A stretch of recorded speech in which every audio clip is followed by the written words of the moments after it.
abdominal aorta, its anatomy, and branches. It is a section of the aorta which is the largest blood vessel in the body.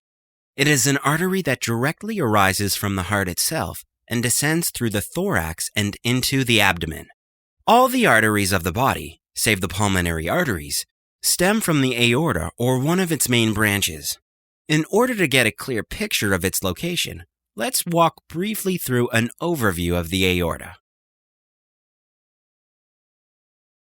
After starting at the aortic valve, the ascending aorta winds towards the head, becomes the aortic arch, or the transverse aorta, as it makes a rainbow shape over the superior aspect of the heart, and then moves in an inferior direction through the chest and abdomen.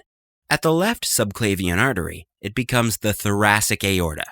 After the thoracic aorta comes the abdominal aorta.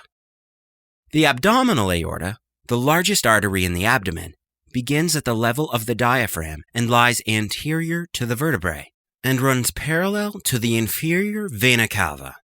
It ends where the abdominal aorta divides into its terminal branches. There are 3 sets of branches from the abdominal aorta: the visceral branches,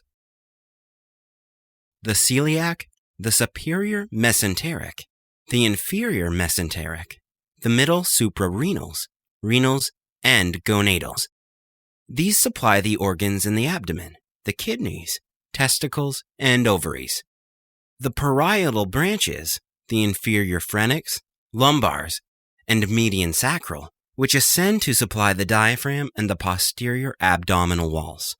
And the terminal branches, the common iliacs, which supply the lower extremities, the organs of the pelvis, and the pelvic wall.